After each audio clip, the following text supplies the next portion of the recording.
वंशी विभूषितकरान् नवनीरदाभात् पीताम्बरात् अरुणबिम्बफलादरुष्ठात् पूर्णेन्दुसुन्दरमुखात् अरविन्दनेत्रात्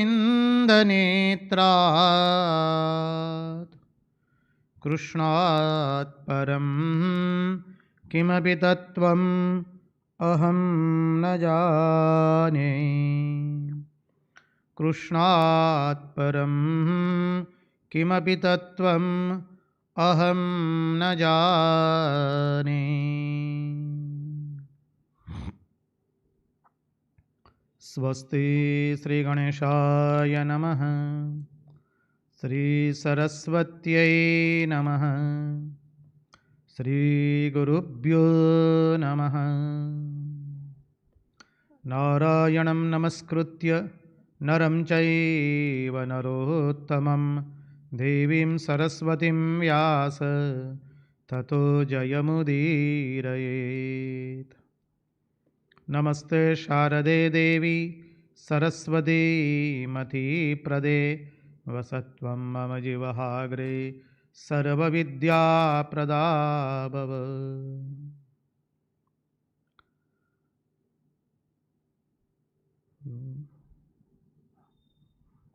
गुरुर्ब्रह्मा गुरुर्विष्णु गुरुर्देवो महेश्वर गुरुर्साक्षात् परब्रह्म तस्मै श्रीगुरवे नमः।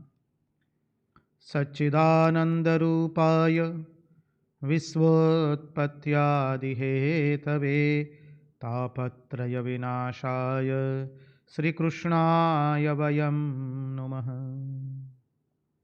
ॐ नमः परमहंसास्वादित चरणकमलचिन्मकरन्दाय भक्तजनमानसनिवासाय श्रीरामचन्द्राय विश्वसर्गविसर्गादि नवलक्षणलक्षितं श्रीकृष्णाख्यं परं धाम जगद्धाम नमामि तत्। ॐ स्थापकाय च धर्मस्य सर्वधर्मस्वरूपिणे अवतारवरिष्ठाय रामकृष्णाय ते नमः। मुखं करोति वाचालं पंगुं लंघयते गिरिं यत्कृपात्वमहं वन्दे परमानन्दमाधवम्।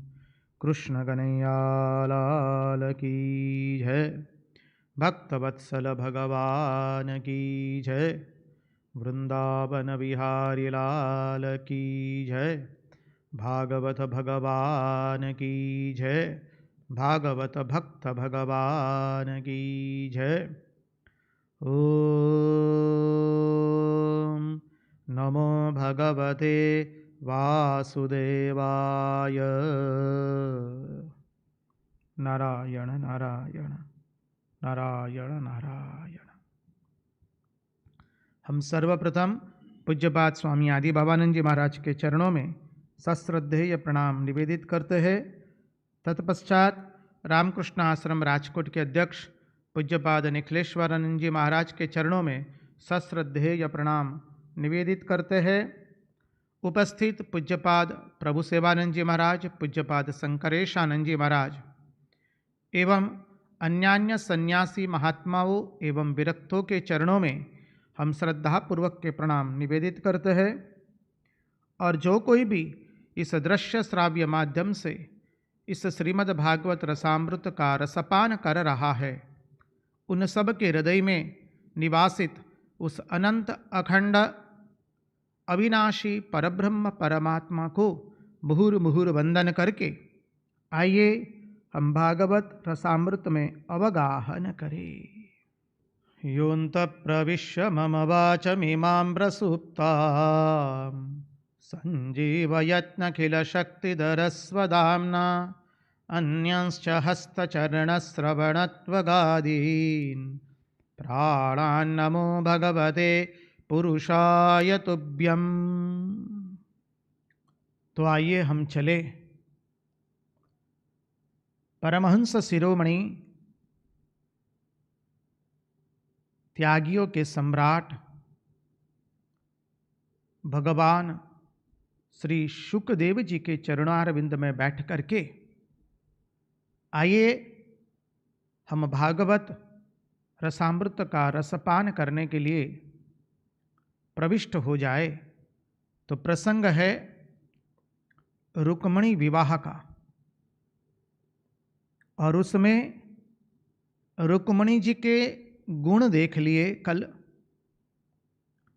और रुक्मिणी जी के अंदर में क्या गुण हैं वो भगवान ने देखे, और रुक्मिणी जी ने भगवान में क्या गुण हैं वो भी देख लिए। रुक्मिणी जी ने देखा भगवान के रूप को, पराक्रम को, उनके संपत्ति को, उनकी लीला को, उनके गुणों का चिंतन किया। रूप, पराक्रम, गुण एवं संपत्ति। और भगवान ने रुक्मिणी जी के अंदर में देखे हैं उनकी बुद्धि,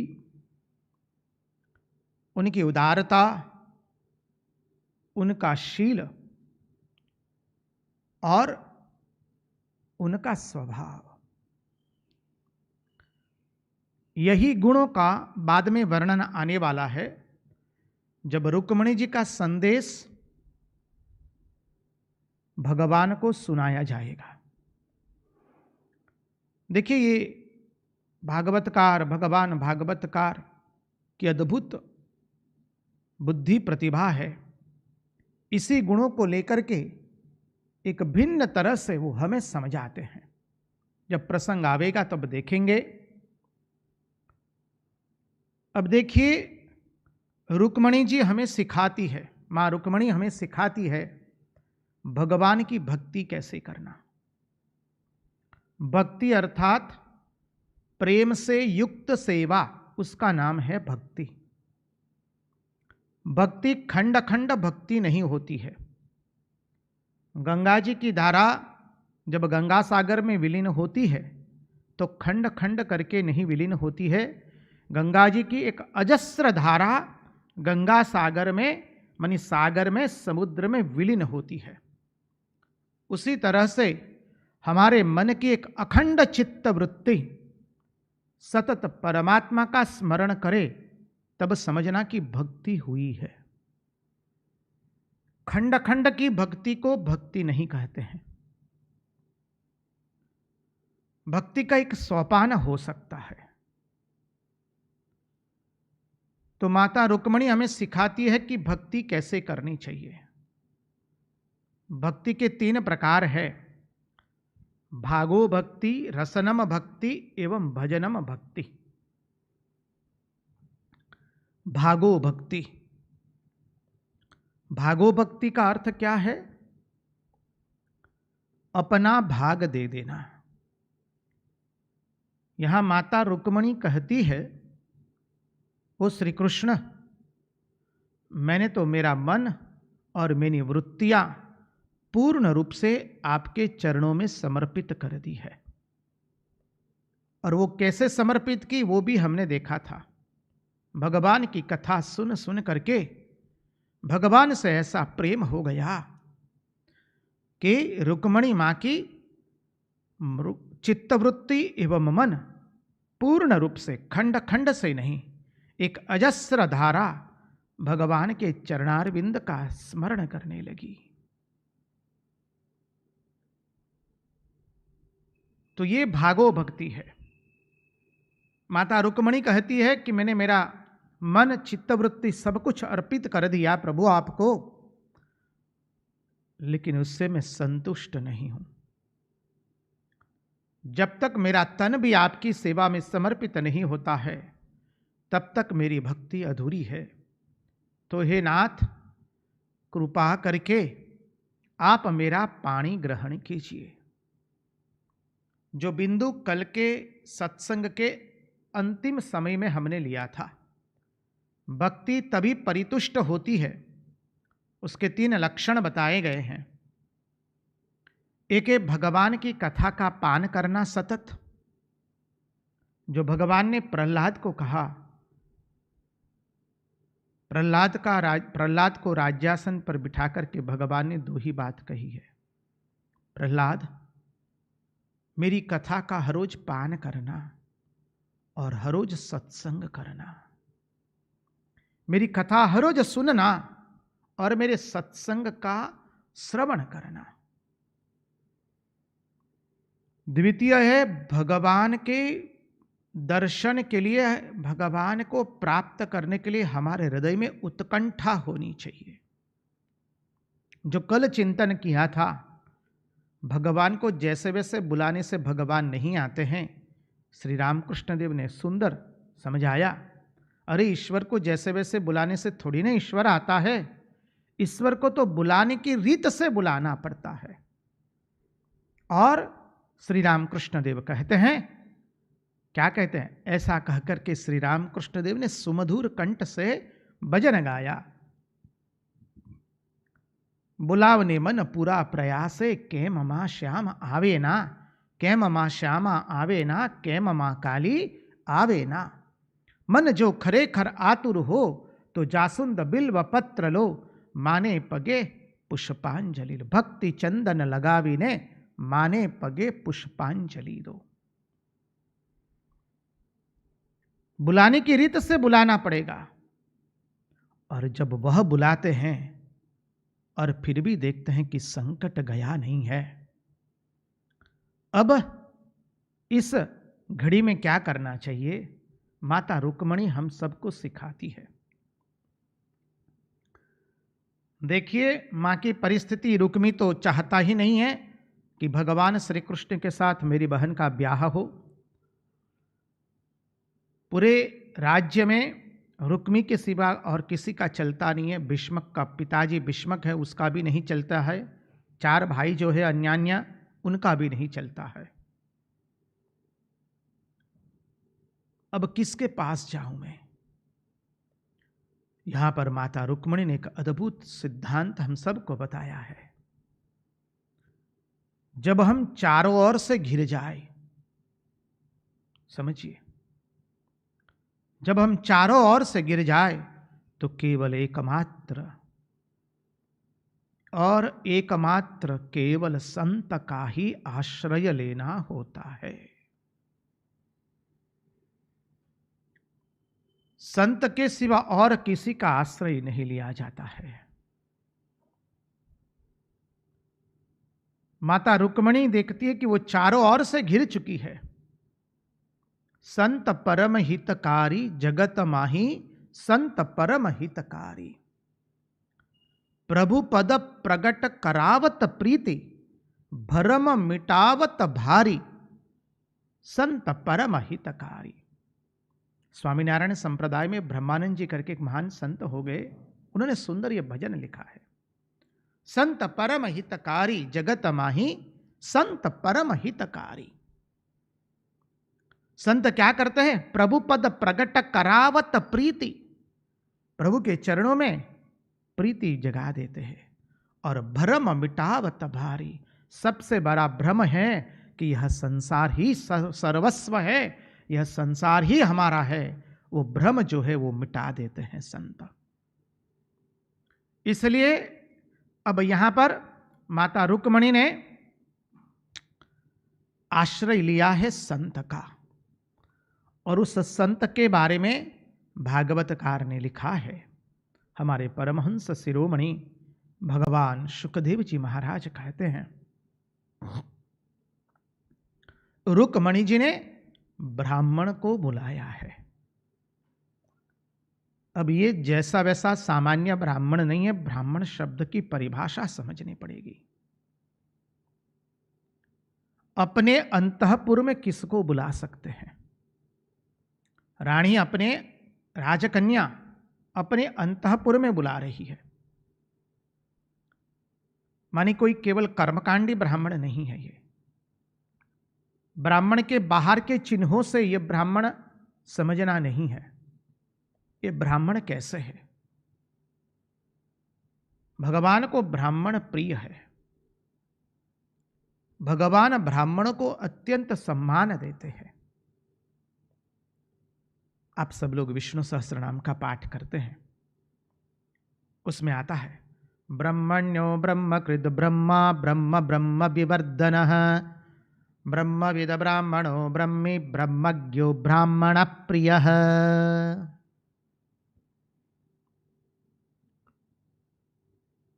ब्रह्मण्यो ब्रह्मकृत ब्रह्मा ब्रह्म ब्रह्म विवर्धनः ब्रह्मविद ब्राह्मणो ब्रह्मी ब्रह्मज्ञो ब्राह्मण प्रियः। इस श्लोक का संक्षेप में अर्थ समझने का प्रयास करें, क्योंकि इसी की संगति यहां पर लगाई गई है। ब्रह्मविद, पहले है ब्रह्मण्यो अर्थात ब्रह्मण्य, ब्रह्मण्य अर्थात ब्रह्म के हितकारक। ब्रह्म के अनेक अर्थ है। भगवान भाष्यकार अर्थात भगवान आद्य शंकराचार्य, भगवान भाष्यकार अपने भाष्य में लिखते हुए कहते, ब्राह्मण की परिभाषा देते हुए, ब्रह्म की परिभाषा देते हुए, तपो वेदाश्च विप्राश्च ज्ञानम च ब्रह्म संगीतम। तपो वेदाश्च विप्राश्च ज्ञानम च ब्रह्म संगीतम। तप, वेद, ब्राह्मण एवं ज्ञान को ब्रह्म गिना जाता है। तप, वेद, ब्राह्मण और ज्ञान को ब्रह्म गिना जाता है। ये ब्रह्म के लक्षण बताए गए हैं। और जो विष्णु है ये सबके हितकारक है, इसलिए भगवान विष्णु के लिए सब विशेषण प्रयोग किए गए हैं।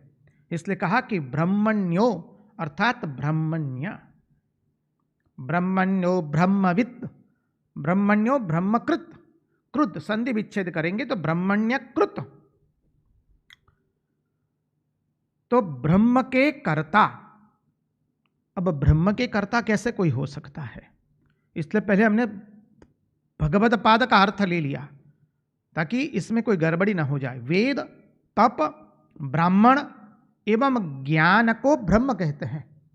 तो वेद एवं वेदांत के जो कर्ता है, जो वेद को जानने वाला है, जिसका वेद निःश्वास है, उसको कहते हैं ब्रह्मकृत, ब्रह्म के कर्ता।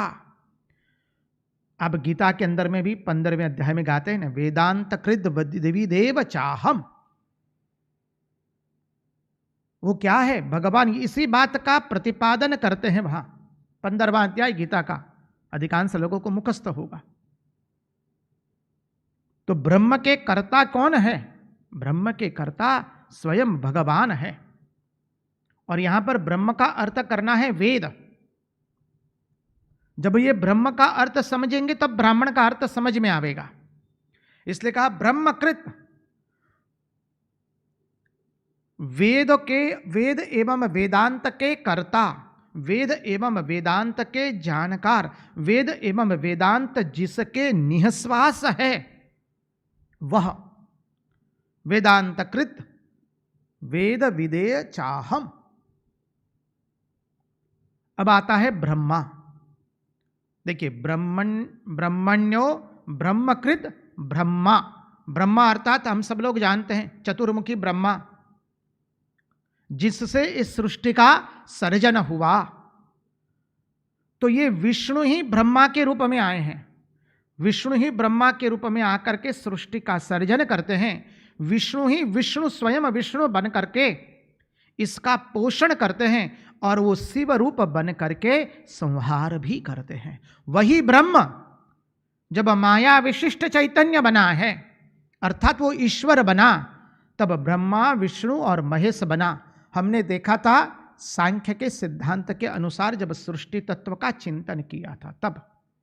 तो वही ब्रह्मा बना है, विष्णु बना है और महेश बना है। समझिए, तो ब्रह्मण्यो ब्रह्मकृत ब्रह्मा ब्रह्म विवर्धनः। अब ब्रह्म शब्द देखें। ब्रह्म अर्थात जगत का परम तत्व जो बृहत है, सरल अर्थ से देखें, उसके गूढ़ार्थ में नहीं जाएंगे, क्योंकि ये तो हमारा कहते हैं ना थोड़ा अलग सा पॉइंट है। ब्रह्म शब्द को, ब्राह्मण को समझने के लिए इस सब शब्द की सहायता हम ले रहे हैं, क्योंकि वेदांत के अर्थ से ब्राह्मण शब्द का अर्थ समझने का प्रयास कर रहे हैं। तो ब्रह्म अर्थात जगत का जो परम तत्व है, जो बृहत है, जिसने अपने में से इस समग्र सृष्टि का निर्माण किया है, और जो सृष्टि में उसके सिवा कुछ भी नहीं है, वह ब्रह्म। इसलिए कहा ब्रह्म सत्य जगत मिथ्या, ब्रह्म सत्य जगन मिथ्या, जीवो ब्रह्मैव नापरः। अत्र तत्र सर्वत्र केवल ब्रह्म ही है। वह ब्रह्म तत्व विस्तृत होकर के उसके अंदर में सबको उसने डाल दिया है। यो मां पश्यति सर्वत्र सर्वं च मयि पश्यति, उसी सिद्धांत से ये ब्रह्म शब्द का अर्थ लेना है। इस समग्र जगत जिसके अंदर में समाहित है वो ब्रह्म तत्व, वह उसका स्वरूप क्या है? आप सब लोग गाते हैं, सत्यम ज्ञानम अनंतम ब्रह्म, सत्यम ब्रह्म ज्ञानम ब्रह्म अनंतम ब्रह्म। तैत्तरीयोपनिषद ब्रह्म का स्वरूप बताया, सत्यम ज्ञानम अनंतम ब्रह्म। इसलिए भगवान ने गीता में कहा ना, परम ब्रह्म परम धाम। भगवान ने गीता में भी इसी शब्द को सहारा लेकर के कहा है, परम ब्रह्म परम धाम। तो ब्रह्मण्यो ब्रह्मविद, ब्रह्मण्यो ब्रह्मकृत, ब्रह्मा ब्रह्म ब्रह्म विवर्धनः। अब ब्रह्म विवर्धनः अर्थात ब्रह्म को बढ़ाने वाला। अब ब्रह्म शब्द हमने देख चुके हैं कि तप, वेद, ब्राह्मण और ज्ञान को ब्रह्म कहते हैं। तो भगवान क्या है? भगवान तप को, वेद को और ज्ञान को एवं ब्राह्मणों के अंदर में सद्वृत्ति की वृद्धि करते हैं, उनको बढ़ाते हैं, उनकी रक्षा करते हैं, उनका पोषण करते हैं, उनका पालन करते हैं। इसलिए भगवान वो कौन करते? भगवान विष्णु करते हैं। इसलिए उनके लिए विशेषण प्रयोग किया गया, ब्रह्म विवर्धनः। संक्षिप्त में देख रहे हैं, आगे का लिख रहे, ब्रह्म ब्रह्मविद ब्राह्मणो ब्रह्मी। अभी ब्रह्मविद किसे कहेंगे? ब्रह्मविद उसको कहा जाता है जो ब्रह्म को जानता है।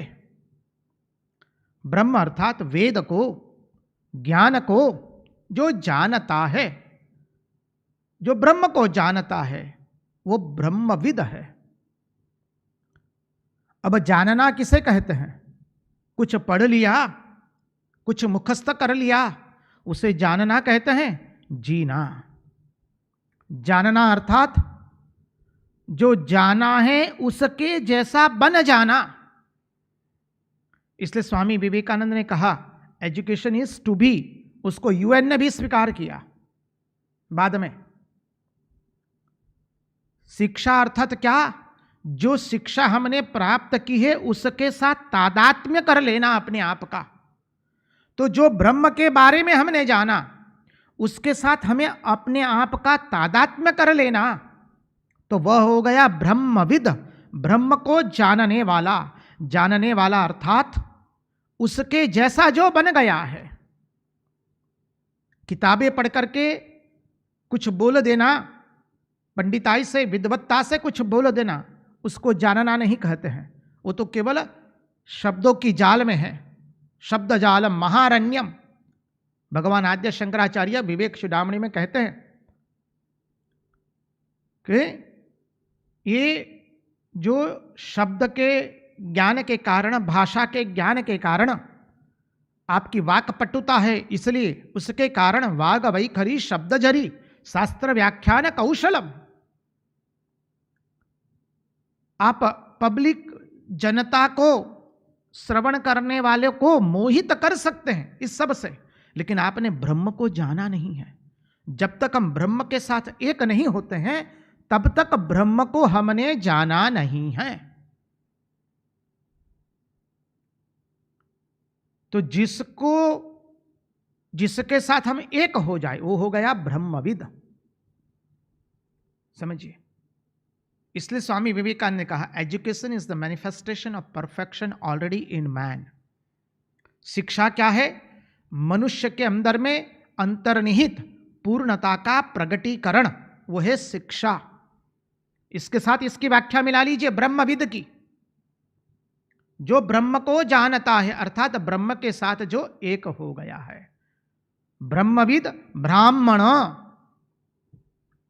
ये सब भगवान के विशेषण हैं। ब्राह्मण अर्थात क्या? देखिए, महाभारत के सिद्धांत के अनुसार देखिए तो मनुष्य जन्म से, कहते ना अपने यहां, निगोड़ा होता है। हमने शायद पिछले सत्संगों में चर्चा की है, आचार्योपासनम में याद कीजिए, जब हमारा जन्म होता है, जब हम 5-6 वर्ष के होते, 7 वर्ष के हो जाते हैं, तो माता हमको आचार्य के पास ले जाती है, हमारे कुल के आचार्य के पास हम जाते हैं, और माँ कहती है, महाराज ये संतान के संस्कार करा दीजिए, नहीं तो निगोड़ा रह जाएगा। और आचार्य, हमारे कुल के जो आचार्य होते हैं, वो आचार्य हमें मंत्र देते हैं, शिवाक्षरी मंत्र, पंचाक्षरी, अष्टाक्षरी, द्वादशाक्षरी, जो भी है आपकी कुल की परंपरा, उसके मुताबिक हमारे संस्कारों को शुद्ध किया जाता है। तो मनुष्य जन्म से संस्कार रहित होता है, इसलिए उसको संस्कार करना पड़ता है। उसमें विकार रहते हैं, इसलिए संस्कार करना पड़ता है। 16 संस्कार उसी के लिए है। हमारा जन्म विकार से हुआ है, तो विकारों को शुद्ध करने के लिए संस्कार होते हैं। तो मनुष्य जन्म से निगोड़ा रहता है। मनुष्य, उसको जब द्विजत्व प्राप्त होता है, तब संस्कार से उसे द्विजत्व प्राप्त होता है। विद्याध्ययन से उसको विप्रत्व प्राप्त होता है, विद्या से विप्रत्व प्राप्त होता है, और ब्रह्म को जानने से वह ब्राह्मण बनता है। समझिए, जो ब्रह्म को जाने वही ब्राह्मण। यहां ब्राह्मण का अधिभूत अर्थ लेना ही नहीं है कतई। तो मिला लेना है संगति। माता रुक्मणी देवी ने ब्राह्मण को बुलाया है। जब सब द्वार बंद हो गए, ब्राह्मण अर्थात जो ब्रह्म को जानता है, ऐसे संत को बुलाया है। जिसने ब्रह्म का साक्षात्कार किया है वह है ब्राह्मण। इसलिए महाभारत के अंदर में भगवान कहते हैं, क्या कहते हैं? मनो में ब्राह्मणं विद्धि बुद्धिं में विद्धि ब्राह्मणीं क्षेत्रज्ञ इति यश्चोक्तः सोहमेव धनंजयः। मनो में ब्राह्मणम, मेरे मन को ब्राह्मण जान। बुद्धि में विद्धि ब्राह्मणी, मेरी बुद्धि ब्राह्मणी है। क्षेत्रज्ञ इति यश्चोक्तः, यतः यच उक्तः यश्चोक्तः सोहमेव धनंजय। मेरे मन को तू ब्राह्मण जान, मेरी बुद्धि को तुम ब्राह्मणी की तरह जानो, और जो क्षेत्रज्ञ है वो मैं हूं धनंजय। कितना अद्भुत अर्थ बताते हैं। मेरे मन को तुम ब्राह्मण जानो, मेरी बुद्धि को ब्राह्मणी जानो। क्योंकि जब ब्रह्म को जान लिया तब वो मन नहीं रहता है। शुद्ध मन शुद्ध बुद्धि ईश्वर ने गोचर, रामकृष्ण देव कथामृत में कहते हैं। उसी सिद्धांत से यहां पर महाभारत में हमारे पूर्ण पुरुषोत्तम कह रहे हैं। ये बहुत गुढ़ार्थ है, शांति से आप अपना चिंतन कीजिए इस श्री कृष्ण के महाभारत में जो इस उक्ति है उसके ऊपर, कि धनंजय मेरे मन को तू ब्राह्मण जान, मेरी बुद्धि को ब्राह्मणी जान, और मैं क्षेत्रज्ञ हूं। भगवान कहते हैं इसलिए जिसने ब्रह्म का साक्षात्कार किया है, ब्रह्मविद ब्राह्मणों ब्रह्मी, ब्रह्मी किसे कहते हैं? ब्रह्म जिसके पास है उसे ब्रह्मी कहते हैं। फिर कहा ब्रह्मज्ञो, ब्रह्मज्ञ, ब्रह्म को जानने वाला, जो ब्रह्म से एक हो गया है वह ब्रह्मज्ञ। ब्राह्मण प्रिय, ऐसे ब्रह्म को जानने वाले, ऐसे व्यक्ति जिसका ब्रह्म के साथ साक्षात्कार हो गया है, ऐसे ब्राह्मण भगवान को प्रिय है। ये सब विशेषण, ब्रह्मण्यो ब्रह्मकृत ब्रह्मा ब्रह्म ब्रह्म विवर्धनः, ब्रह्मविद ब्राह्मणो ब्रह्मी ब्रह्मज्ञो ब्राह्मण प्रियः, इस सब विशेषण भगवान के लिए उपयोग किया। कैसे ब्राह्मण प्रिय है भगवान को? जिसने ब्रह्म के साथ साक्षात्कार कर लिया है। ऐसे ब्राह्मण को माता रुक्मणी जी बुलाती है, संत का आश्रय लिया है। इसलिए महात्मा लोग समझ आते हैं, जब जीवन के अंदर में चारों ओर से मुसीबत आ जाए तो कभी किसी संसारी मनुष्य का आश्रय मत लीजिए, ऐसे व्यक्ति का आश्रय मत लीजिए। संसारी अर्थात कहने का तात्पर्य समझिए, जो संसार को पकड़ के रहता है, ऐसे व्यक्ति का आश्रय नहीं लिया जाता है। ऐसे व्यक्ति का आश्रय लिया जाता है जो भगवान के साथ एक हो चुका है। इसलिए देखिए, रामकृष्ण विवेकानंद वेदांत धारा की भावधारा के अंतर्गत पूज्यपाद चेतनानंद जी महाराज ने श्री रामकृष्ण देव के अंतरंग सन्यासी शिष्यों के ऊपर में बहुत सुंदर एक पुस्तक लिखी है, जिसका नामकरण उन्होंने किया है आंग्ल भाषा में गॉड लिव्ड विथ देम, और गृही भक्तों के लिए उन्होंने नामकरण किया है they lived with God. God lived with them, ईश्वर जिनके साथ रहे। अंतरंग सन्यासी शिष्यों के लिए उन्होंने जो पुस्तक लिखी उसका नामकरण किया, इसलिए ईश्वर जिनके साथ रहे। और गृही भक्तों के लिए कहा वो जो भगवान के साथ रहे। तो हमें ऐसे संत का आश्रय लेना है। जब जीवन में चारों ओर से मुश्किल आ जाए तो और कुछ नहीं करना है। जिसका मन, जिसकी चित्त वृत्ति केवल भगवान को ही जानती है, जो भगवान छोड़कर और कुछ जानता नहीं है, ऐसे संत का आश्रय लेना है। इसलिए माता रुक्मणी ने ब्राह्मण को, यहां तो नाम नहीं दिया है, मूल भागवत में सुदेव ब्राह्मण को बुलाया है।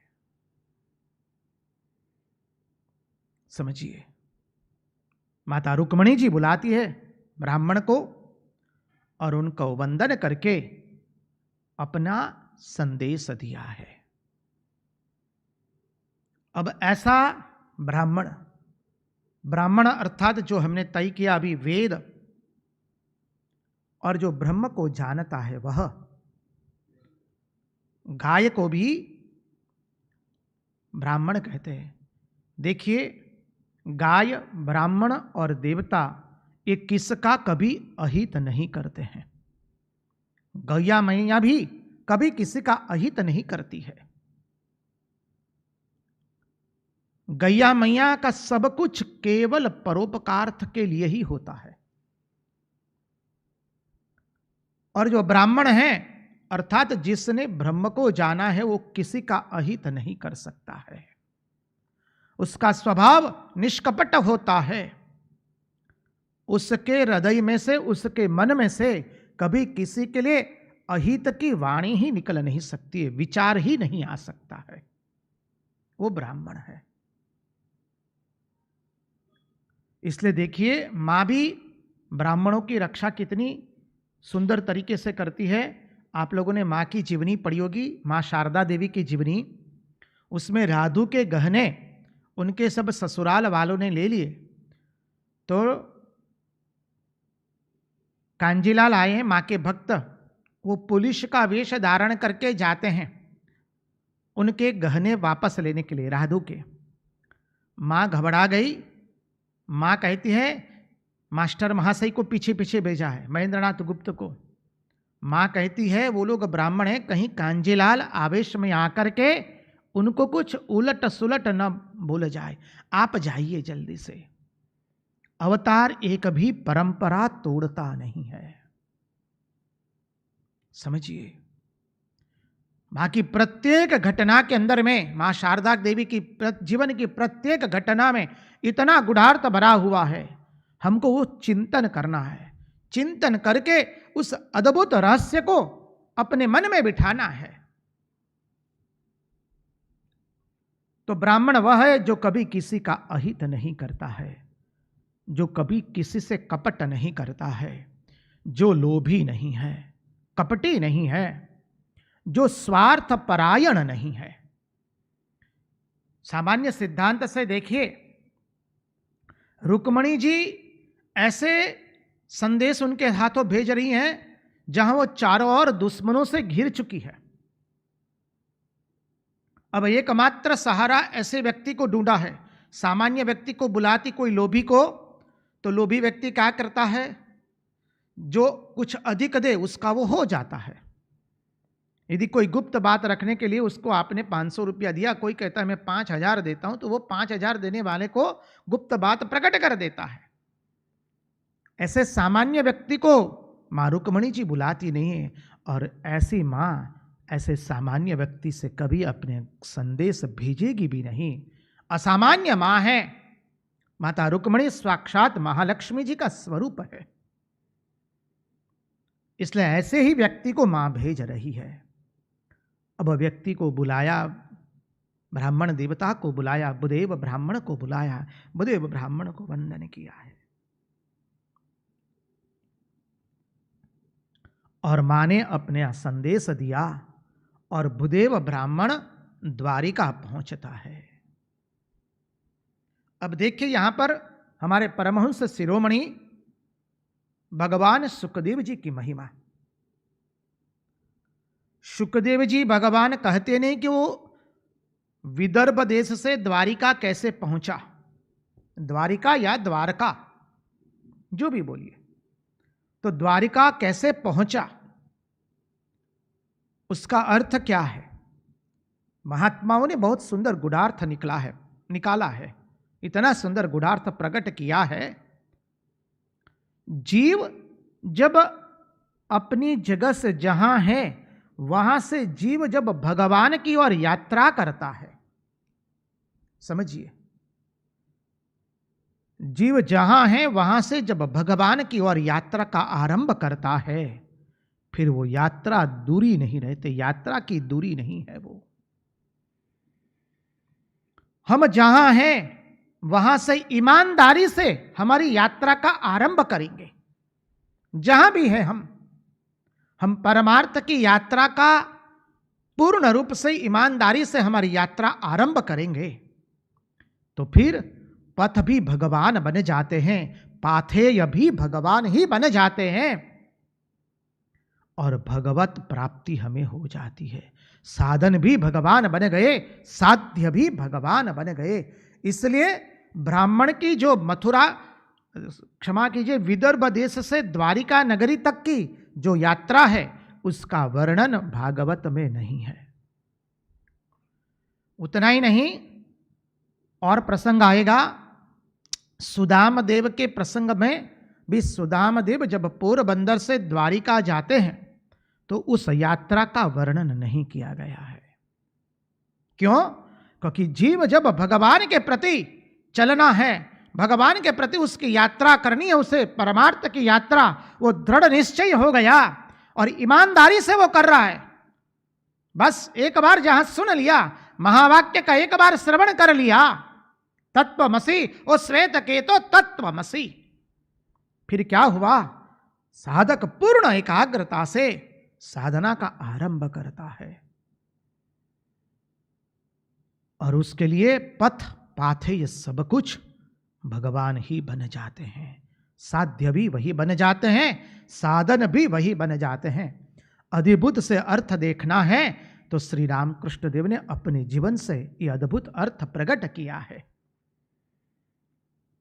जो श्री रामकृष्ण देव की अवस्था है, देखिए श्री रामकृष्ण देव बैठे हैं मां काली के मंदिर में और तोतापुरी का आगमन होता है, और तोतापुरी उनको देखते ही समझ जाते, अरे इतना सुंदर वेदांत का अधिकारी। तोतापुरी कहते हैं, अरे तुम तो वेदांत के अधिकारी हो, तुम वेदांत की साधना करो। और श्री रामकृष्ण देव ने साधना आरंभ की। 3 दिन में वो अवस्था पर पहुंच गए। स्वयं तोतापुरी कहते हैं, अरे इसको प्राप्त करने के लिए मुझे 40-40 साल लग गए और इसने इतनी तुरंत प्राप्त कर ली। वही श्री रामकृष्ण देव, देखिए जब मां काली की उपासना आरंभ करते हैं सगुण साकार से, कि क्या मां तू पत्थर की प्रतिमा है केवल, लोग तो तुझे मां साक्षात मां कह के पुकारती है, और मां तू मुझे दर्शन क्यों नहीं देती है। और श्री रामकृष्ण देव ने व्याकुलता पूर्वक मां को पुकारा, और जब व्याकुलता पूर्वक पुकारा तो क्या हुआ, मां ने दर्शन दे दिया। यही है ईमानदारी से साधना करना। श्री रामकृष्ण देव की इस घटना को हम एक अद्भुत के अर्थ में ले रहे हैं, समझिए। तो पथ और पाथे ये दोनों भगवान बन गए और जीव की यात्रा सरल हो जाती है। इसलिए श्रीमद् भागवत महापुराण में ना इस ब्राह्मण देवता की यात्रा का वर्णन है द्वारिका तक की, ना तो सुदाम देव के यात्रा की वर्णन है द्वारिका तक की, क्योंकि दोनों के पथ और पाथेय भगवान स्वयं बन जाते हैं। अब वर्णन आता है, जैसे ही ब्राह्मण देवता द्वारिका नगरी में पहुंचे हैं, दुर्गम नगरी है, विदर्भ देश से द्वारिका की यात्रा, बीच में समुद्र की खाई है, खाई को पार करके गए। हमने संक्षिप्त में देखा था, काम क्रोध लोभ मोह मद एवं मात्सर्य को पार करके जब ब्राह्मण देवता भगवान के समक्ष उपस्थित होते हैं और भगवान का सुंदर दर्शन करते, क्या अद्भुत दर्शन है भगवान का, उसका वर्णन भागवतकार श्लोक में करते हुए कहते हैं, द्वारकां स समभ्येत्य प्रीतिहारै प्रवेशितः अपश्यदाद्यं पुरुषमासीनं कांचनासने। अपश्यदाद्यं पुरुषमासीनं कांचनासने, बहुत सुंदर वर्णन है। जैसे ही ब्राह्मण देवता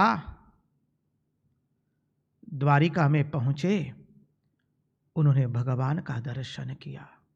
देखिए द्वारिका में भगवान का नियम है, कभी किसी ब्राह्मण को, संत को, सन्यासी को बिना रोक टोक हमारे पास सदैव ला दिया जाए। सुदाम देव के प्रसंग में भी हम देखेंगे, इस प्रसंग में भी देखते भगवान द्वारिका के जो रक्षक थे वो ब्राह्मण को भगवान के पास में लाकर उपस्थित करते हैं, और भगवान तब सुवर्ण के सिंहासन पर आरूढ़ है। भगवान सुवर्ण के सिंहासन पर बैठे हैं, पीला पीतांबर है, श्रीवत्सांकित है, गले में कौस्तुभ मणि है, अधरों पर सुंदर हास्य है। मुख कमल का एक बार दर्शन किया तो उस मुख कमल पर संपूर्ण आकृष्ट हो जाता है मनुष्य। ऐसा सुंदर मुखारविंद है, श्रीअंग में कांति है, श्रीवत्सांकित है, इसलिए कहा है।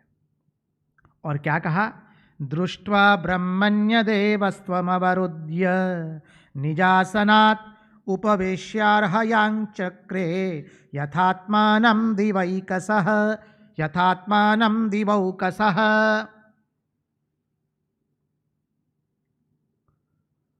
भगवान ने जैसे उस ब्राह्मण का दर्शन किया और ब्राह्मण ने जैसे भगवान का दर्शन किया, देखिए हमारा श्री कृष्ण कैसा है। भगवान तुरंत खड़े हो जाते हैं अपने सिंहासन पर से, सुवर्ण जड़ित सिंहासन से। भगवान दौड़ते हैं और ब्राह्मण देवता को साष्टांग दंडवत प्रणाम करते हैं। यह श्री कृष्ण की महानता, जिसमें अहंकार का पूर्ण रूप से राहित्य है। भगवान ने अपना सुवर्ण जड़ित सिंहासन का त्याग कर दिया और ब्राह्मण देवता संत के चरणारविंद में साष्टांग दंडवत प्रणाम किया है। और तत्पश्चात क्या किया? संत का हाथ पकड़ करके भगवान अपने सुवर्ण के सिंहासन पर उस ब्राह्मण को बिठाते हैं, अर्थात संत को बिठाते हैं, जिसने ब्रह्म के साथ एकत्व प्राप्त किया है, जिसने ब्रह्म का साक्षात्कार किया है। भगवान उसको अपने रथ सुवर्ण जड़ित सिंहासन पर बिठाते और भगवान स्वयं उनके चरणों में बैठते हैं नीचे। अब ब्राह्मण देवता समझ गए, जो आए हुए आगंतुक ब्राह्मण का भी, संत का भी इतना सत्कार करता है, वो व्यक्ति कितना अहंकार रहित है। समझिए, भगवान ने उनकी चरण वंदना की है। देखिए, ये आते ही सीधा क्या संदेश लाए हो, किस लिए आए हो, कुछ नहीं पूछा है। भगवान समझाते आप भगत भी कैसे करनी होती है। भगवान को तो रुक्मणी जी के साथ ब्याह करना है, वो तो बता दिया, हमने देख लिया कल श्लोक के अंदर में। रुक्मणी जी के गुणों को देखा, उनकी उदारता को देखा, उनके रूप को देखा,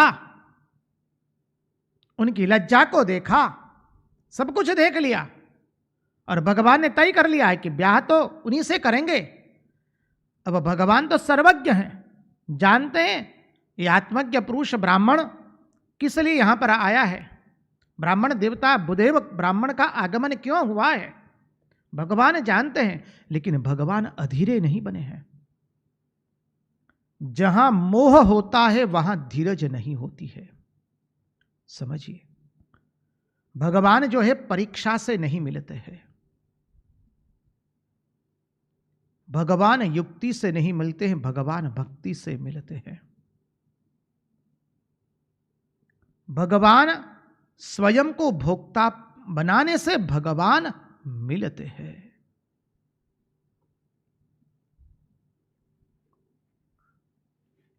तो ब्राह्मण देवता को अपने सुवर्ण के सिंहासन पर बिठाया। भगवान ने उनकी आवभगत की।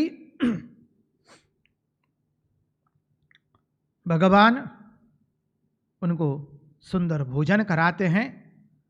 भोजन करवाने के पश्चात भगवान उनको पर्यंक पर सुलाते हैं।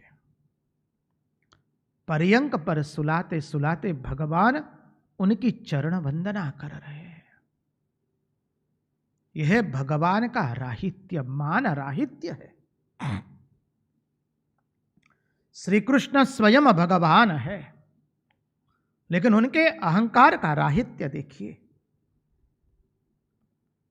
भगवान ब्राह्मण देवता की चरण वंदना करते हुए बहुत सुंदर कहते हैं।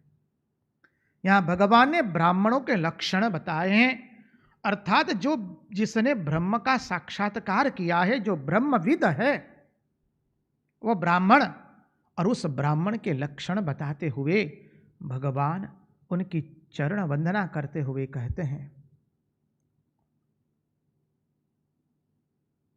हे ब्राह्मण शिरोमणि, आपका चित्त तो सदा सर्वदा संतुष्ट रहता है ना। ब्राह्मण शिरोमणि शब्द प्रयोग करके भगवान कहते हैं, हे ब्रह्म देवता, हे बुदेव ब्राह्मण, आपका चित्त तो सदा सदैव प्रसन्न रहता है ना। देखिए, हमारा चित्त ही सदैव खिन्न रहता है। जब चित्त खिन्न रहेगा तो उसे ब्राह्मण कैसे कहेंगे। हम लोगों का चित्त खिन्न रहता है क्योंकि हमारे चित्त में काम और क्रोध भरे हुए हैं, राग एवं द्वेष भरा हुआ है। देखिए, स्वामी विवेकानंद की उस उक्ति हमें स्मरण होती है अभी, जहां पर स्वामी विवेकानंद कहते हैं, श्री रामकृष्ण देव के आगमन के पश्चात हमें सबको ब्राह्मणत्व पर ले जाना है। और वो ब्राह्मणत्व क्या है? यह ब्रह्मविद ब्राह्मण, जो ब्रह्म का साक्षात्कार करे, ब्रह्म को जाने, ब्रह्म के साथ तादात्म्य अनुभव करे। इसलिए यहां पर भगवान श्री कृष्ण कहते हैं, ब्राह्मण शिरोमणि, आपका चित्त तो सदैव प्रसन्न रहता है ना। आपको अपने पूर्व पुरुषों द्वारा प्राप्त जो धर्म है, जो परंपरा है, उसका अनुसरण करने में कहीं कोई बाधा तो नहीं है ना, कोई कठिनाई तो नहीं आती है ना। क्या सुंदर बताया है, एक एक श्लोक का इतना इतना सुंदर गुढ़ार्थ है। आपको अपने पूर्व पुरुषों द्वारा स्वीकृत धर्म का पालन करने में, आचारः प्रथमो धर्म, जो परंपरा से हमारे माता पिता ने हमें धर्म दिया है, उस धर्म का पालन करने में तो कोई कठिनाई नहीं है ना।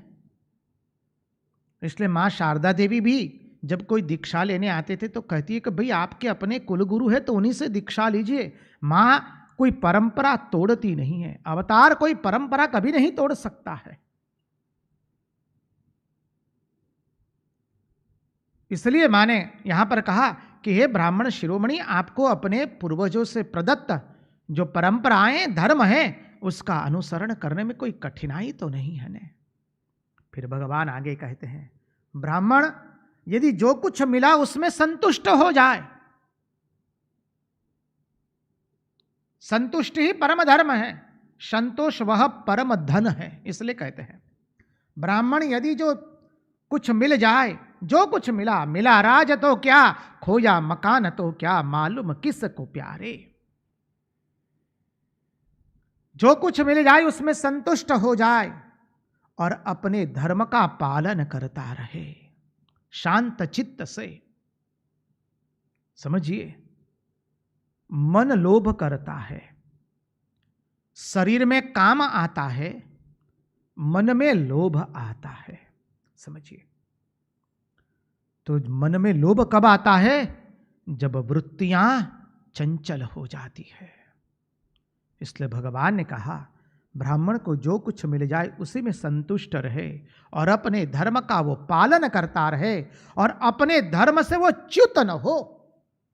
इसलिए भगवान का नाम दिया है अच्युत, आएगा आगे वाले श्लोक में।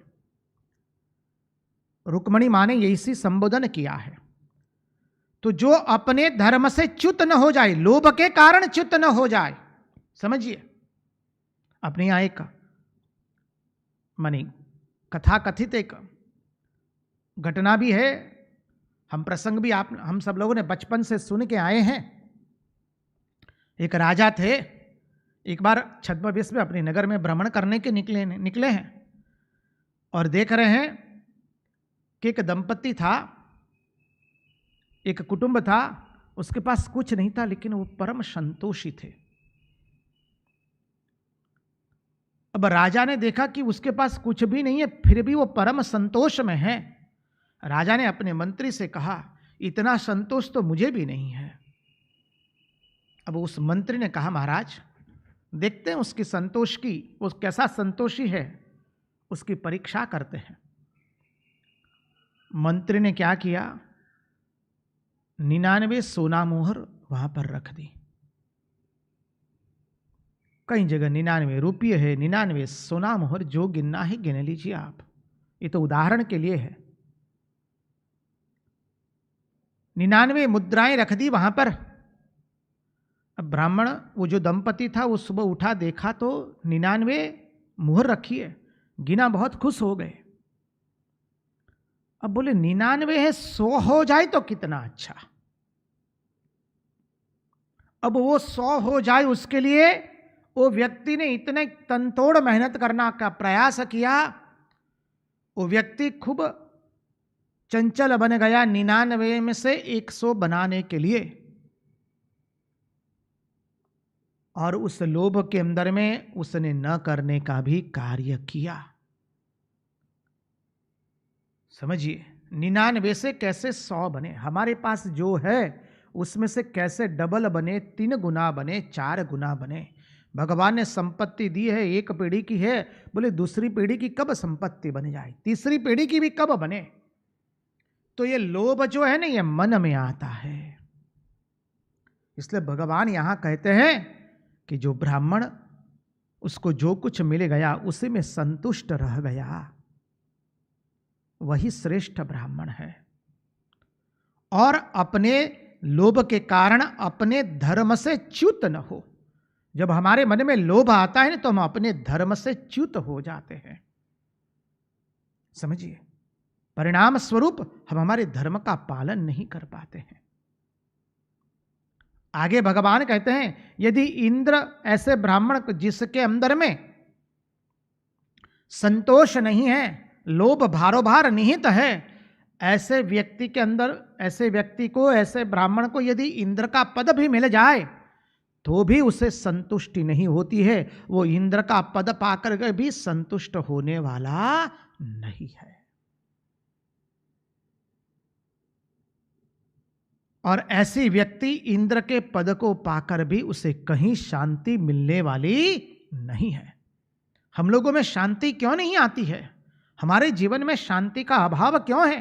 मन में शांति का अभाव क्यों है? लोभ के कारण, काम के कारण। लोभ हमको सदैव नचाता रहता है। अरे पंगतें लगी थी भक्तों की, साधकों की, महात्माओं की। एक महात्मा ने स्वयं कहा, महात्मा तो उसी को कहते जो अपने दुर्गुणों को प्रकट करे, सद्गुणों को प्रकट करे, उसे महात्मा नहीं कहते हैं। उस महात्मा को तो हम वंदन करते हैं। महात्मा ने कहा, अरे भंडारा लगा था, भंडारे में गए थे महात्मा जी, दक्षिणा देते जा रहे थे, यजमान दक्षिणा मिली तो दक्षिणा गिनी तो हुई थी 450 रुपया।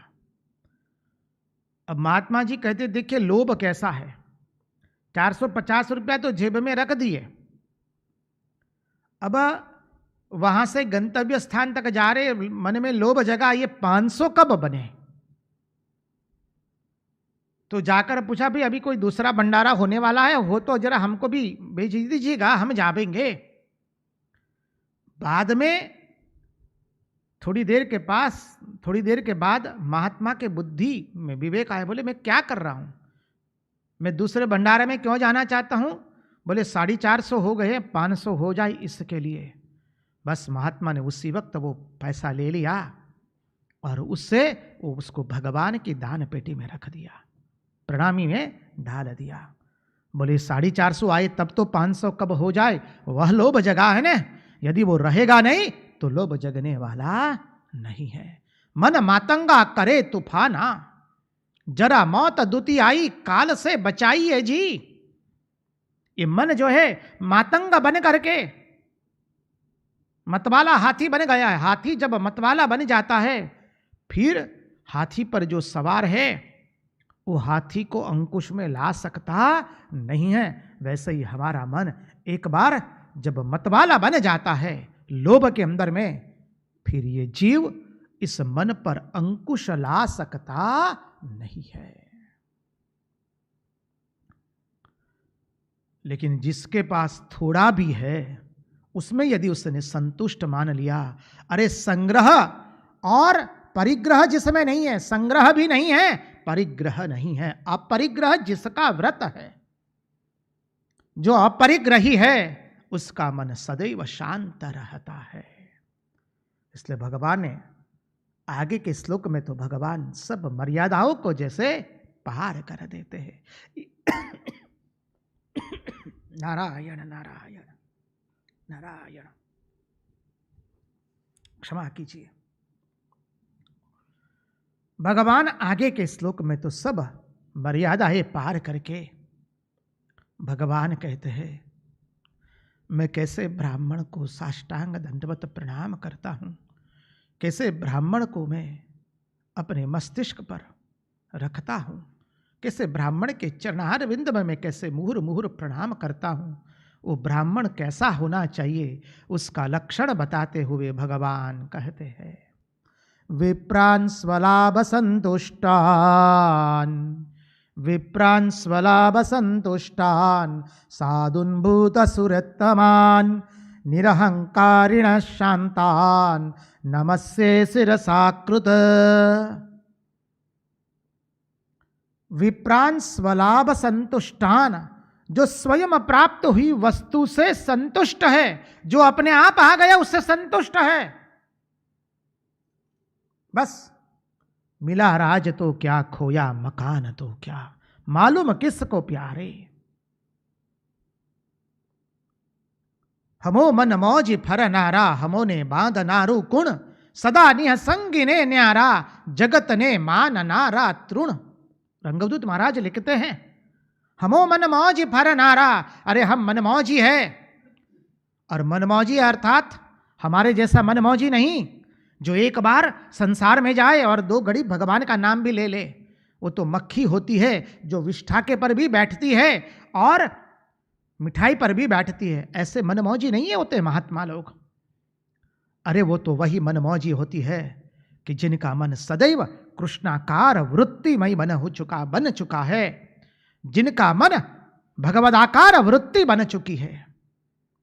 इसलिए कहते हैं, हमो मन मौज फर नारा, हमो ने बांध नारू कुण।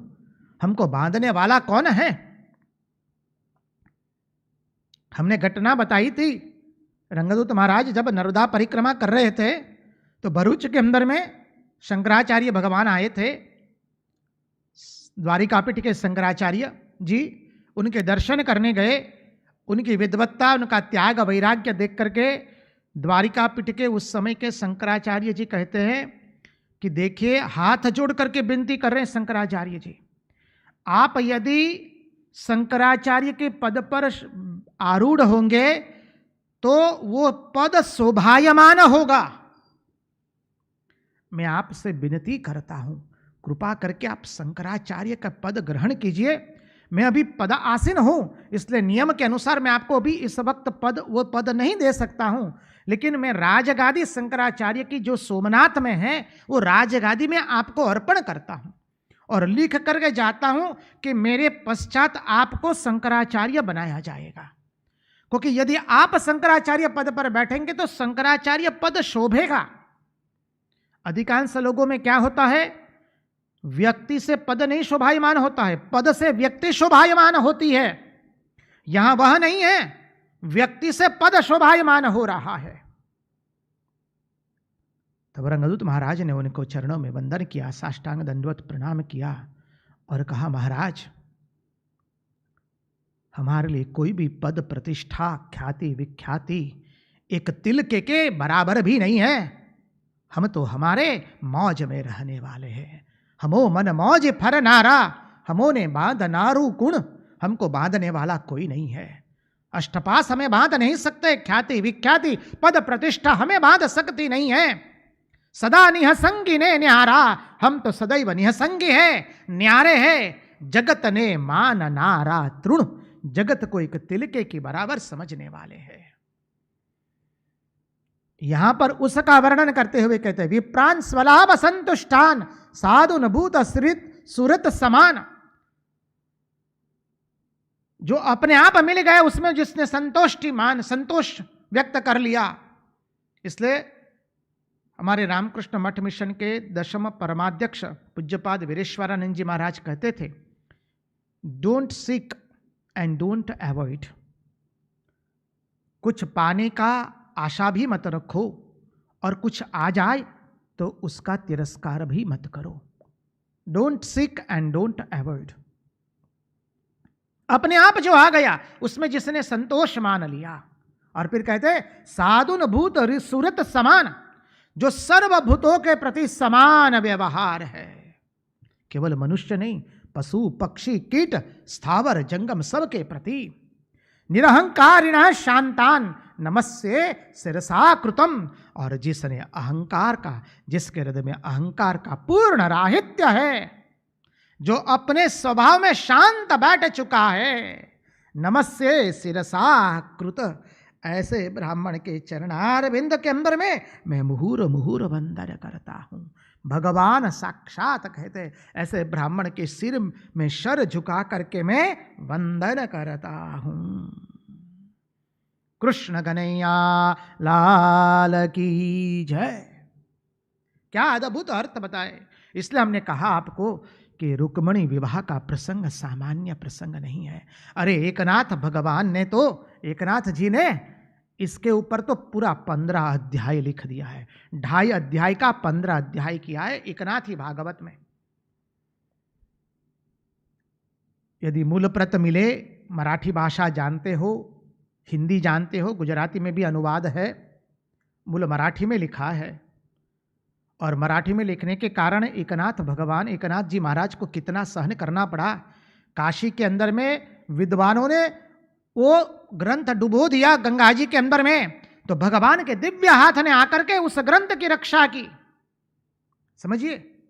और ब्राह्मणों ने जब उनको बुलाया एकनाथ जी को, विद्या की नगरी तो वाराणसी है, काशी है, तो ब्राह्मणों ने, विद्वानों ने, जो विद्वान महात्मा थे, उन्होंने अपने आगे एक बहुत बड़ी चद्दर रख दी, क्योंकि जो संस्कृत में लिखेगा नहीं, जो प्राकृत भाषा में लिखेगा, उसके साथ हम बात नहीं करेंगे। विद्वानों का विदुषिता का अहंकार देखिए। एकनाथ महाराज जी गए, उनको साष्टांग दंडवत प्रणाम किए, बोले मैं तो कुछ भी नहीं जानता हूं, मैं तो मूर्ख हूं। आप जैसे विद्वान और साधु महात्मा के चरणों में मैं साष्टांग दंडवत प्रणाम करता हूं।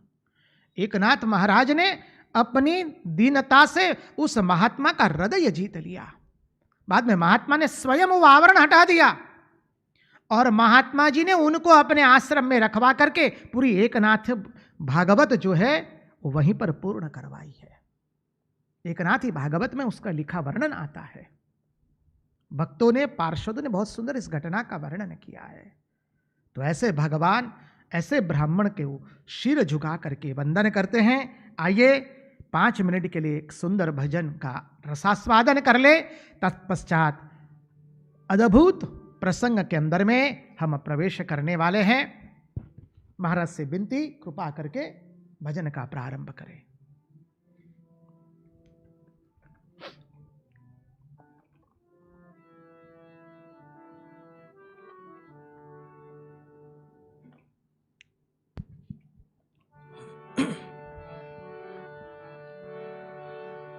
हरि ने भजता हजी रे कोई नी लाज, जता नथी जानी रे।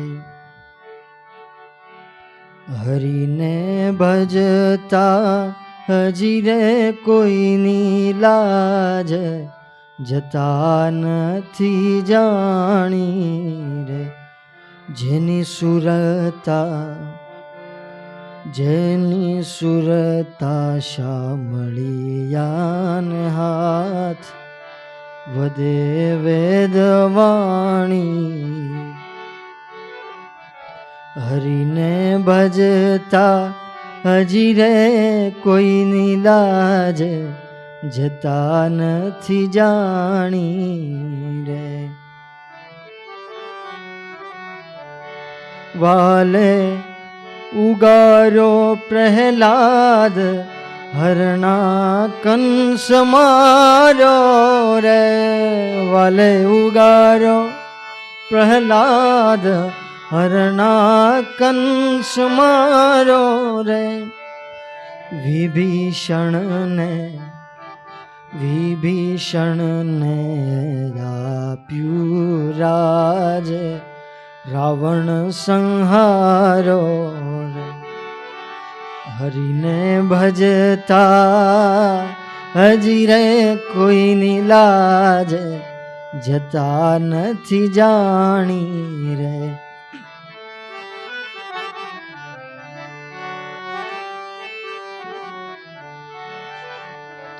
वाले नरसिंह में ताने हार, हाथों हाथ आप्यो रे। वाले नरसिंह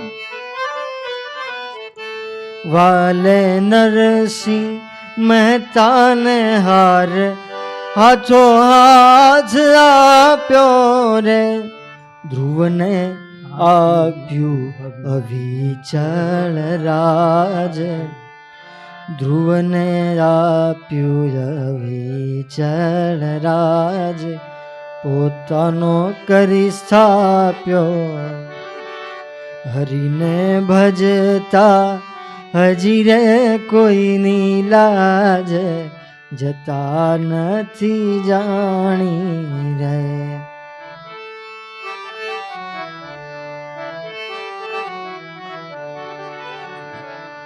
વાલે મીરાતે બાઈના ઝેર, હળાહળ પીધા રે.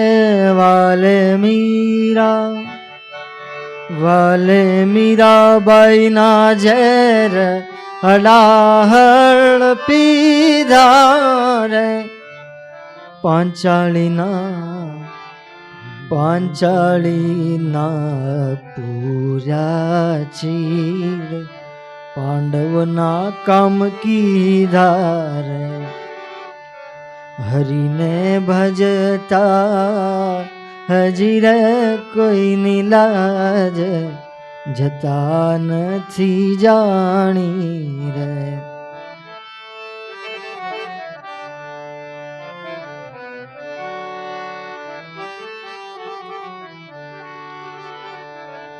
આવો હરિ ભજવાનો લાવો, ભજન કોઈ કરશે.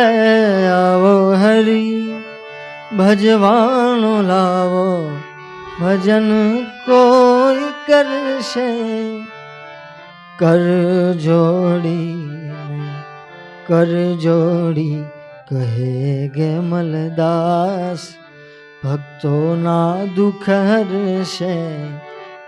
હરિને ભજતા હજી રે કોઈની લાજ, જતા નથી જાણી. જેની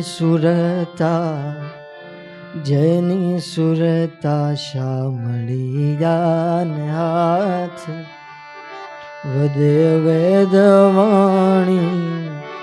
હરિને ભજતા હજી રે કોઈની લાજ, જતા નથી જાણી રે. કૃષ્ણ કનૈયા લાલ કી જય. કૃષ્ણ કનૈયા લાલ કી જય.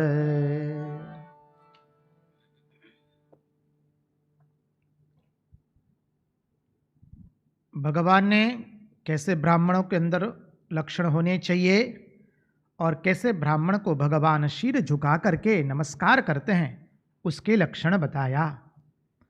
और अब राजा के भी लक्षण बता देते हैं. एक श्लोक संक्षिप्त में देख ले. कच्चिद वकुशलम ब्रह्मन्, राजतो यस्य हि प्रजायाः, सर्वं नो ब्रूय गुह्यं चेत् किं कार्यं करवामते. कच्चिद वकुशलम ब्रह्मन्, राजतो यस्य हि प्रजाः. जो राजा अपने राज्य में रहते हुए ब्राह्मणों की सेवा ठीक से नहीं करता है, जो राजा अपने नगर में आसन ब्राह्मणों को अपना धर्म पालन करने में सहायता नहीं करता है, उनको सब प्रकार की सुविधा नहीं देता है, अरे जिसके राज्य में प्रजा दुखी रहती है, जिसके राज्य में प्रजा अच्छी तरह से न रह पाए, अब उसका विरुद्धार्थी ले ले. जिसके राज्य में प्रजा संतुष्ट रहे, आनंद में रहे, जिसके राज्य में प्रजा आनंद से अपने धर्म का पालन कर पाए, जिसके राज्य में ब्राह्मण लोग अपने धर्म का निःसंकोच पालन कर पाए, ऐसे राज्य, ऐसे राजा मुझे बहुत प्रिय है. भगवान कहते हैं कैसे ब्राह्मण प्रिय है, अब कैसे राजा प्रिय है. अब ये सब बातें सुन करके भगवान ने ब्राह्मण देवता को कहा, जब तुम इतनी दूर से चल करके आए हो, निश्चित कुछ गुप्त संदेश लेकर के आए हो. यदि तुम मुझे उपयुक्त समझते हो तो मुझे कह दो। और ब्राह्मण ने वो गुप्त संदेश कहा है। श्लोक है, एवं संपृष्ट संप्रश्नो ब्राह्मणः परमेष्ठिना लीला गृहीत देहेन तस्मै सर्वमवर्णयत्। ब्राह्मण ने उस सब वर्णन कर दिया। यहां पर शब्द प्रयोग हुआ है तस्मै, पहले लीला गृहीत देहेन तस्मै सर्वमवर्णयत्। भगवान की ये सब लीला समझ करके ब्राह्मण ने वो गुप्त संदेश दे दिया। लीला शब्द का अर्थ समझे। लीला किसे कहते हैं? जिस क्रिया के अंदर में हमारा मन लीन हो जाए उसको लीला कहते हैं। इसलिए भगवान लीला नहीं करते हैं। वो लीला शब्द का अर्थ समझने के लिए हमने क्रिया शब्द का प्रयोग किया, लेकिन जिसमें हमारा मन लीन हो जाए उसे कहते हैं लीला। जिसमें अहंकार का राहित्य होता है उसे कहते हैं लीला। जिसमें मोह का राहित्य होता है वो है लीला। इसलिए मनुष्य क्रिया करता है, भगवान लीला करते हैं, क्योंकि उसमें अहंकार मोह का राहित्य होता है, अहमता एवं ममता का राहित्य होता है। तो ब्राह्मण देवता ने सब कुछ भगवान की लीला है ऐसा सोच करके रुक्मणी जी का गुप्त संदेश दे दिया। अब वो संदेश क्या है? इतना अद्भुत संदेश है। रुक्मणी जी का जो संदेश है वो 7 श्लोक में कहा है। 6 श्लोक में भगवान शब्द का अर्थ निहित है। ऐश्वर्य, वीर्य, यश, श्री, ज्ञान और वैराग्य। और 7वें श्लोक में पूर्ण शरणागति लेती है माता रुक्मणी।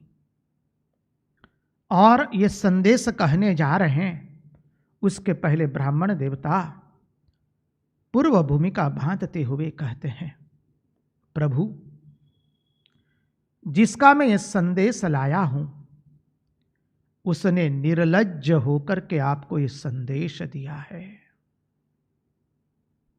शब्द आएगा,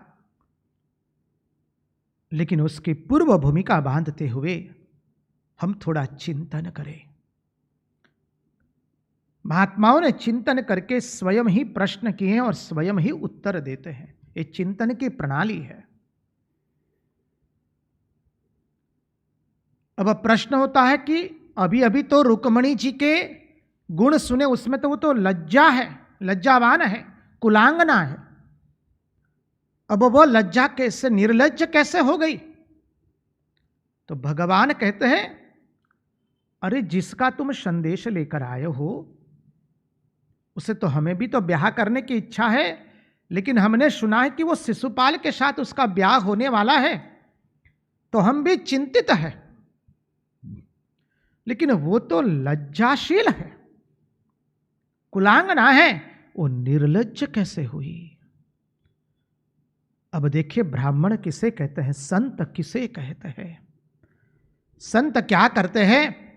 जीव की व्यथा वो भगवान को सुनाते हैं और भगवान की कथा वो जीव को सुनाते हैं। उसका नाम संत है, उसका नाम ब्राह्मण है, उसका नाम गुरु है।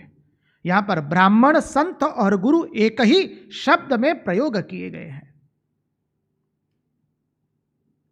तो गुरु क्या करते हैं, संत क्या करते हैं?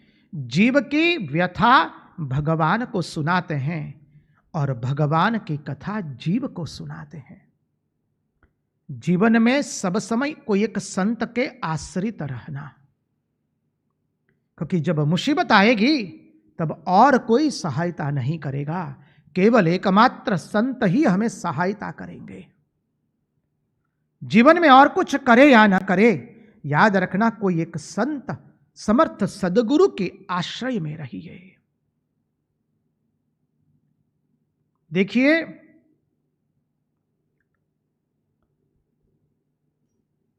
रामायण के अंदर में प्रसंग है, हनुमान जी का साथ सुग्रीव ने छोड़ा नहीं है। सुग्रीव में बहुत दुर्गुण है, भगोड़ा है, इंद्रियासक्त मनुष्य है, भगवान को दिया हुआ वचन भी भूल जाता है।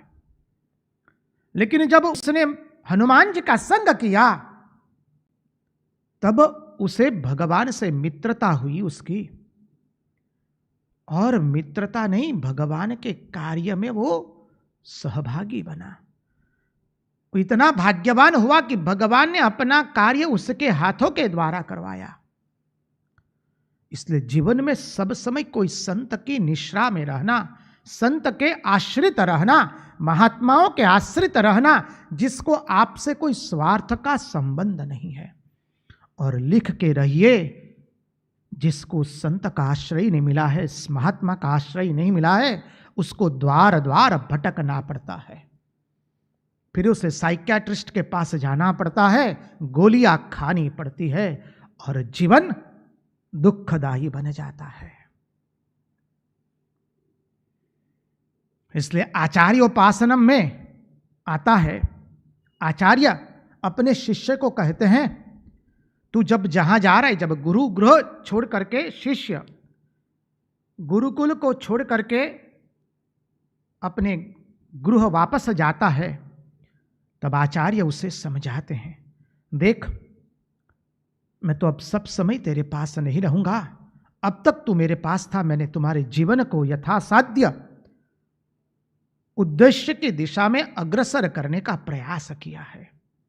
अब तुम मुझसे बहुत दूर जा रहे हो, मेरी वहां उपस्थिति नहीं मिलेगी, लेकिन कोई ज्येष्ठ मिले, कोई कुशाग्र बुद्धिमान मिले, कोई ऐसा व्यक्ति मिले जो तुमसे निस्वार्थ संबंध रखता हो, जिसकी वृत्ति भगवान के चरण कमल में निवेदित है, तो ऐसे व्यक्ति के अंदर में मेरे ही स्वरूप को देख करके उसके पास से मुसीबत में तुम मार्गदर्शन लेना, उसके पास से मुसीबत में तुम शिक्षा प्राप्त करना।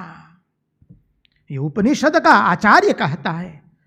उपनिषद का गुरु तो लोभी नहीं होता है, वो गुरु शिष्य को अपने पास पकड़ के रखना नहीं चाहता है। तुम जाओ, मुझे जो दे देना था मैंने दे दिया, जिनमें जब कभी मुसीबत आवे तो उस व्यक्ति की शरण में जाना जिसका जो तुम्हारे साथ कोई स्वार्थ का संबंध न रखता हो, जिसकी बुद्धि पवित्र हो, अंतःकरण पवित्र हो, उसके अंदर में मेरे स्वरूप को देख करके उससे मार्गदर्शन लेना। इसलिए कहते हैं आचार्य देवो भव, मातृदेवो भव, पितृदेवो भव, आचार्य देवो भव, अतिथि देवो भव। यही है तैत्तिरीय उपनिषद का। आप सब लोग मानी उच्चारण करते होंगे, उस मंत्रों का पाठ करते होंगे, आता है। तब यहां पर सुंदर प्रसंग आता है। भूदेव ब्राह्मण ने कह दिया वो निर्लज्ज हुई है। भगवान कहते निर्लज्ज कैसे हो गई, वो तो लज्जावान है, कुलीन है। तो ब्राह्मण देवता ने आंखों में अश्रु ला करके भगवान को कह दिया, हे श्याम सुंदर, वो जो निर्लज्ज हुई है उसके कारण भी आप ही बने हैं। अब कैसे बने हैं, बहुत सुंदर प्रसंग है, उसको आने वाले सत्र में देखेंगे। लेकिन उस सत्र की भूमिका बांधते हुए एक छोटा सा प्रसंग आपके सामने निवेदित करते हैं। व्रजधाम श्रीधाम ब्रज की सत्य घटनाएं, अनेकों घटनाएं हैं। महात्मा लोग इस घटना को बार बार दोहराते हैं और श्रीधाम ब्रज में अत्यंत प्रसारित हो चुकी है। घर घर में यह प्रसंग चलता है। एक बार क्या हुआ, श्रीधाम ब्रज में एक नई ब्याही बहू आई है। अब ब्रजवासियों का नियम है, घर में बहू आए तो पहले बांके बिहारी का दर्शन करने के लिए लिया जाता है। अब सांस बनी है, ब्रज की नार सांस बन गई, अब तो उसका सांस बन भी चलेगा। और बहू आई है, बहू की कहती है हमारे कुल का नियम है, पहले हम बाके बिहारी का दर्शन करके आते हैं। बहू कहती है, मैं भी बचपन से श्री कृष्ण को ही मेरा सर्वस्व मानती हूँ माई, कृपा करके मुझे ले चलो। कुछ 70, 80, 100 साल पहले की घटना है। सास बहू का हाथ पकड़ करके बाके बिहारी का दर्शन करने के लिए ले आती है। मंदिर में प्रतिदिन आने वाले लोग पूछते हैं, क्या बात है माँ आई, बहुत आनंद में हो? माई कहती है, आज बहू को लेकर के आई हूं दर्शन करवाने बाके बिहारी के। बोले हाँ, बहुत अच्छा बहुत अच्छा। अब सांस जब बहू का हाथ पकड़ के जाए तो जो आनंद मिलता है वो तो सांस ही जानती है। बहू को पकड़ करके, हाथ पकड़ करके बाके बिहारी के मंदिर में गई और बहू ने बाके बिहारी का दर्शन किया। अब सांस तो लोगों के बोलने में ही रह गई कि बहू को लेकर आई हूं बाके बिहारी का दर्शन करने के लिए। और बहू ने जहां बाके बिहारी का दर्शन किया, इतने वर्षों की, जन्मों जन्म की जो साधना थी, ब्रह्म संबंध जो अनेक जन्मों से विच्छेद हुआ था, वह ब्रह्म संबंध पुनः स्थापित हुआ और बहू वहीं पर स्थगित हो गई। और सांस तो चक्कर लगा करके बाहर आ गई और सांस ने देखा कि बहू बाहर निकल नहीं रही है। बहू का भीतर गई और कहती है, अरे बाबरी क्या कर रही है तू, काहे को यहां पर खड़ी है?